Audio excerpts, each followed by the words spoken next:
Kaugnay naman ng mga issue sa 2019 national budget na ipinadala na ng Senado sa Malacanang. Makakapanayam natin, for the record, si Senate Minority Leader Franklin Drilon. Magandang umaga sa iyo, Senator Drilon. Magandang umaga, Howie. Senator, position pa rin ng Senado na unconstitutional ang ginawa ng Kamara doon sa 2019 budget, lumabas doon sa bicameral conference committee. Pero pumayag pa rin ng Senado. Kaya nyo ipinadala sa Malacanang. Why did the Senate blink on this? No, the Senate did not blink. The Senate, Howie, did not blink. Alam mo, pagdating sa mga bagay na ang kapakanan ng bansa ay nakataya, kami po sa Senado ay nagkakaisa. Dito po nagkakaroon ng deadlock dahilan sa aming sinasabi na labag sa ligang batas ang ginawa ng Kamara. Ngunit alam namin na masama pag wala tayong budget. Kaya ako po ang nag-isip ng isang solusyon para po the Senate maintains its position na unconstitutional, ngunit kaya pong pirmahan at pinirmahan ni Senate President Soto dahil ang pirma niya hindi sakop yung mga bagay at mga items na hindi inaprubahan sa BICAM Committee at niratify ng Senado. Ang ibig sabihin, pwede pong i-veto ng Pangulong Duterte ang nasabing mga items sa budget dahilan po ito hindi sang-ayon sa saligang batas sa tingin ng Senado. Kaya sa akin pong rekomendasyon, pinirmahan ni Senate President Soto yung naturang budget. Ngunit ang kanyang pirma, sinabing maliwanag, ay hindi sakop at hindi kasama yung mga items na idinagdag ng Kamara de Representante. Okay, Senator, kaya ko rin natanong kung nag-blink ka yung Senado. Kasi one way out of this deadlock na sinasabi nyo, bawiin naman ng House of Representatives yung ginawa nila, which they did not. No? So, and then, of course, you had to have some kind of compromise. At ito nga yung naging kompromiso. But now, I suppose, yung inaasahan nyo, i-veto ngayon ng Pangulo itong mga sinasabi ng House na budget itemization na ginawa nila after the BICAM. Howie, hindi po kailangan na sumang-ayon ang Kamara de Representantes sa ginawa ng Senado sa pamamagitan ng Senate President Soto. Yan po ang opinion namin na yung ginawa ng Kamara ay labag sa saligang batas at mayroong pang liability under the revised penal code. Kung hindi kailangan ang consent ng Kamara dito, yun po ang opinion ng Senado upon my suggestion na pirmahan natin dahil ang kapakanan ng bansa ay nakataya. Okay, do you know kung saan napunta itong 75 billion pesos na alokasyon sa budget ng DPWH na yun nga, ang route na itong pagtatalo sa pagitan ng dalawang chambers? Have you seen a list of where this 75 billion pesos will go? Because may maraming rumors na, of course, parang it's another form of pork barrel na mapupunta doon sa mga paboritong kongresista. Do we know, for the sake of transparency, can someone actually reveal this list of budget allocations na galing dito sa 75 billion? Binigay ko po sa media. Medyo makapal, Howie, mga 1-inch stick na listahan ito. At ito'y inattach ng Senate President Soto doon sa kanyang exemption ng pagpirma niya. May strong reservation. Ang sabi niya, hindi sakop dito sa aking pinirmahan yung mga items na hindi inaprubahan sa BICAM at yung po mga items na yan ay naging Annex A nung kanyang reservation at medyo mahaba yon, ngunit yan po ay nirelease namin sa media kung anuman ang nakalista doon. Medyo mahaba at hindi ko po mabanggit lahat. Okay, ang sabi kasi rin ni House ngunit ang sabi po nila ay... Sige po. Ang sabi nila, ang bulk nito ay napunta sa mga favored congressmen sa House. Ngunit I do not know that of my own personal knowledge, Howie. Okay, ang sinasabi rin kasi, sir, ni House Appropriations Committee Chair Rolando Andaya na maging ang mga senador ay may mga alokasyon din na hindi pantay-pantay. Totoo ba ito? Totoo po yan.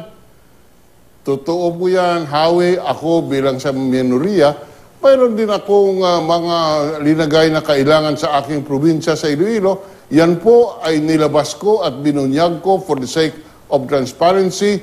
I place it on record that these are the amendments I introduced. Pero totoo po yan, hindi po kami pantay-pantay. Mayroon kami mga kasamang senador na talagang malalaki din ang alokasyon nila para sa kanilang bayan. Sinasabi nila ay kailangan ito. Kaya I confirm that the allocation among us senators was not even among us. Kami po sa minorya, siyempre, namang maliit lang kami. At I confirm na may mga alokasyon na mas malaki sa budget na ito. Okay, Senator, so this issue seems to be out of your hands na, nasa Malacanang. So, umaasa na ba kayo na i-veto nga ni Pangulong Duterte ang bahagi ng budget na kini-question ng Senado? Well, sa amin po, nagbigay kami ng opinyon na hindi sang-ayon sa saligang batas ang mga insertions na ginawa pagkatapos ma-ratify ang BICAM report. Yan po ay opinion ng Senado. Kung sa sang-ayunan ng Pangulo, at sana po sang-ayunan niya, pwede niya po i-line item veto itong mga isiningit ng Kamara de Representante. Okay, Senator, sa ibang usapin naman, binigyan daw ho ng na-dismiss na pulis na si Eduardo Asierto ng kopya ng kanyang report.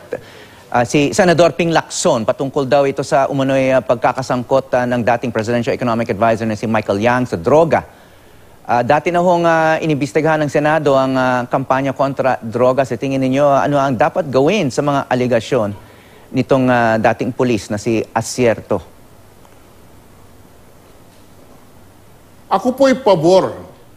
Pabor ako, Howie, na dapat ipagpatuloy ng Senado ang pagsasayasa nitong mga sinabi ng dating police official na si Asierto. Ito po'y isang bagay na dapat tingnan natin kung talaga bang totoo na yung Michael Yang na former economic advisor ng Pangulo ay sangkot sa droga. Malaking dagok po ito sa ating anti-drug campaign. Kaya sa akin po, sang-ayon ako sa sinasabing ipagpatuloy ang pag-imbestiga sa Senado. Okay, nasa balita rin, pinag-uusapan din ang pag-utang ng ating gobyerno sa China. May mga nagsasabi na dihado ang Pilipinas sa pinasok na Chico River Loan Agreement sa China. Anong pananaw niyo rito? Alam mo, talagang medyo hindi paborable sa ating bansa ang mga terms doon. At ngunit ang isa pong nakakabahala ay yung tinatawag nating debt trap. Ang ibig sabihin, panay ang pautang, malaki ang interest, baka naman po darating ang panahon, hindi natin kayang bayaran ang mga loan proceeds, ang mga loans na ito, kagaya po sa ibang bansa, ay talagang hindi na nila kayang bayaran. Kaya sa akin po, ang bantayan natin ay yung tinatawag nating debt trap at hindi po dapat mangyari yan.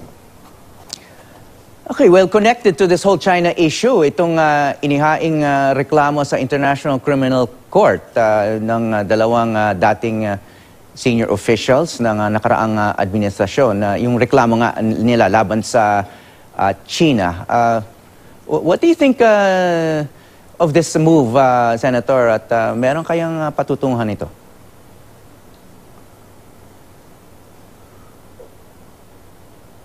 Isang issue dito ay talagang ang jurisdiction ng ICC. Ngunit ganun pa man, ito po'y welcome move para po ipakita natin sa buong mundo that we are asserting our rights over these islands at pinapakita natin na may mga mamamayan tayong handa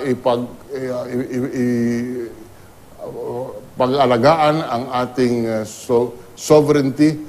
At I support the move of Secretary Del Rosario and former Ombudsman Carpio to bring this issue to the ICC and once more make the world conscious that we have an unresolved claim on the Spratly Islands. Okay, maraming salamat sa inyong panahon, Senate Minority Leader Franklin Drilon. Thank you.